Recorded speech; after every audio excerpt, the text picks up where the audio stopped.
What's good, YouTube? Welcome back to Grim. Today we're chilling and reacting to another massive cheapskate. Seriously, watch until the end of this one, because I think she might be our most creative and severe cheapskate that we have ever met. Seriously, this lady's day-to-day life is insane with how far she goes just to cut costs of living. Let's meet her, shall we? Hi, my name is Kate Hashimoto, and I'm an extreme cheapskate. I'm a licensed CPA, and I've lived in New York for 3 years. Okay, Kate, riddle me this. If you want to be as frugal as possible, why on earth did you decide to move to the most expensive city in the country? I mean, I'm sure it was out of her control, you know, she's probably there for work, since it sounds like she has a pretty serious job, but still, I wasn't expecting someone that legit strives to save the most amount of money possible to be living in such an expensive place. Maybe that's why she saves so much money, you know, so that she doesn't feel like she's living in New York, but then she still obviously has the perks of being there. Although it is the most expensive city to live in, I found ways to get around it. I have only $1.30 here. Would you take that? If I have to spend money, I cannot avoid it. I will try to pay as little as possible. Oh, well, she just said what I just said, so meanwhile, you know, she's trying to bargain for street food with change. I mean, I haven't personally been to NYC, but from what I understand from it in movies and things, that would get her shooed away pretty quick. Like, people from New York don't seem to want to deal with any of that kind of stuff, bro. She probably runs into so many rude people when she's trying to bargain like this. Nah, lady, get out of here. I don't want your change, all right? Unless you got some dollars, you ain't getting no hot dogs. All right, sorry, I won't do that accent anymore. That was atrocious. It's gonna be $10. I have only $5 worth of change. Would you be able to take $5 for that? No, unfortunately I can't. She's treating this thrift store like it's a garage sale, all right? Look, this lady does not realize that this is like a normal store, all right? The price is the price. And even though you're asking incredibly nicely, it's not like this dude is getting paid minimum wage and is gonna just adjust the price for you and risk his job. I love how she's paying in change too, and then has to sadly scrape it all back into her coin purse awkwardly. Oh, I love this woman already. I keep them and reuse them. You can reuse the paper towel many times. Why pay to throw something away? Especially when I can get it for free. Okay, parts of this show are so scripted, dude.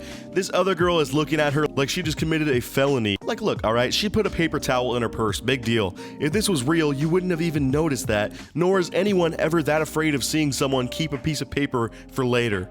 If anything, you should be more confused or thrown off by the fact that there's this guy holding a $30,000 camera rig following her around in the bathroom. I mean, he must work for Dr. Disrespect or something. Now this is pretty dirty, but this one looks much cleaner.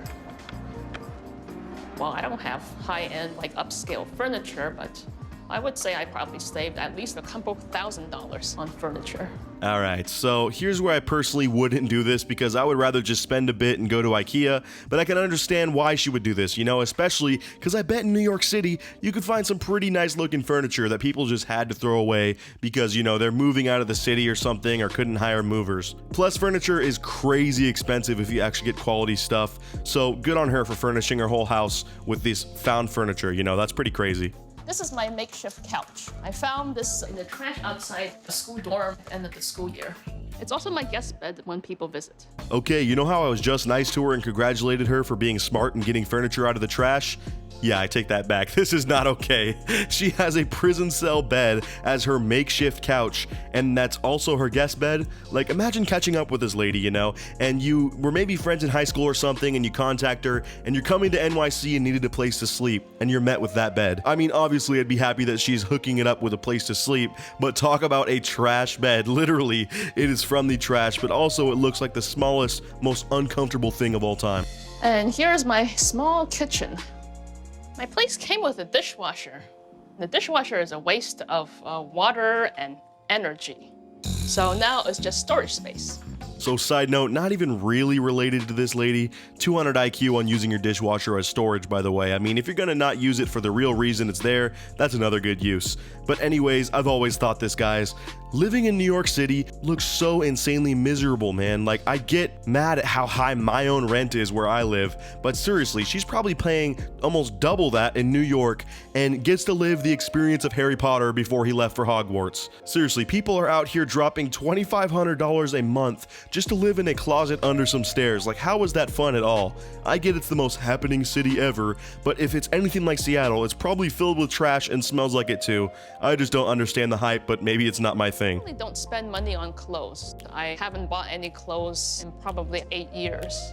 The last time I bought underwear was 1998. What? I'm sorry, run that back. 1998? So since I was 1 year old, this woman has not gone out and bought new underwear. I'm sorry, but are yours made of titanium or something? Like, even if you're cleaning them as much as you should, just normal wear and tear on that fabric for 20 years would surely make them unusable, right? Like, oh, that sounds rough. I get that that's a massive flex in the world of super saving, you know, going on long streaks like that, but I mean, just drop $20 on a new pair at least. Treat yourself, alright? If I was a friend and saw this, I already know what my next Christmas gift is, even if it's weird. Look, you're getting some underwear and socks. If you're not gonna buy new ones, I'll get them for you, but please get out of that underwear that was created before the turn of the century. And also, sometimes I go to some promotional events where freebies are being given out. Dental floss, contact lens solutions, toothbrushes, toothpaste. This lady is out going to conventions in her free time for the most boring things just to get the freebie samples that they hand out at each booth. Imagine waking up and going to DentalCon at your nearby convention center and sitting through seminars and all this boring stuff just to get a couple free travel-sized bottles of toothpaste and floss. If you're lucky, you might get a toothbrush. It's almost like I'd rather pay $5 for whatever that costs for a full size than to waste my time traveling to get there and spending all day doing that stuff. It just doesn't make sense to me, but I guess for some people, that's just how they want to live. I don't do laundry. You have to pay quite a bit in quarters, so whenever I have dirty clothes, I try to wash them while I'm showering. Okay, so we're gonna skip this part because somehow the AI that scans videos can recognize the context and just cut off all of my income for it. But yeah, this lady straight up washes her clothes in the shower with her and just hits the drain plug thing and turns it into a half bath, half shower type thing and lets her clothes float around in there. What I don't get is you're washing yourself off and getting rid of all the dirty stuff on your person, and then that's trickling down and becoming your clothes washing water. Like, you're just transferring the dirt and grime from your body to your clothes. It's a never-ending cycle. Like, what are you even doing? Hey, you guys made it pretty far into this video, so real quick, I'm gonna ask you to like, subscribe, and hit the notification bell in the next 5 seconds. And if you can do all of that quick enough, you'll get your very own 5-star meal prepared by me. Heads up, though, I did find all the ingredients in the trash behind my local Denny's, and I'm a terrible cook, so it's really a 1-star meal, but just enjoy your food, alright? Be grateful. Anyways, on with the rest of the video. If I took a dump, then I also grabbed soap, wipe myself down with the soap, and then I take the water and rinse off the soap. Bro, why is she sitting here demonstrating this? Like, oh my god. Can we get a GoFundMe going to supply this woman with her own working bidet, or maybe a lifetime supply of toilet paper or something? I'm in pain hearing about this right now. Like, ugh, why did this even have to be in the episode at all, TLC? Like, you guys are wilding out a bit too much again, alright? Just please chill with these episodes. We don't need to hear about their bathroom practices. I have been eating dumpster dive food regularly for 2 years. After graduating from college, I found I was spending about $20 to $25 a week on food. Okay, first of all, $20 to $25 a week on food? How did you do that? I'm dropping that in food a day, probably. Like, I'm not a good example of being frugal, but that already seems like enough of a budget restriction to where you're still enjoying food and not paying too much for it. But that wasn't enough for her. You know, she wanted to pay exactly $0 and 0 cents on food a week. So now she exclusively eats food that was found in dumpsters across New York City. Yes, you heard that correct. This lady wanted to experience the best cuisine money can't buy and gets all her grub from the garbage. Store managers don't want us dumpster diving. They'll tell us to go away. But if I dress up like a bum, hopefully the store managers will have more sympathy and leave me alone. She's got a whole strategy of this, dude. She wears clothes that are super tattered and old just to look like she's homeless, in hopes of the store managers maybe cutting some slack or caring less, you know, when she is in their dumpsters looking for her next dinner. I'm not sure if that's really crazy or like the most genius thing ever, maybe a bit of both, but either way you can tell she's been doing this for a while, alright? She's got a whole strategy developed for this stuff. Can't do that. Oh, I'm just seeing if you have any salvageable food in your bags. I'll close it up and leave it clean. We can't do that, ma'am. Aw, she got discovered.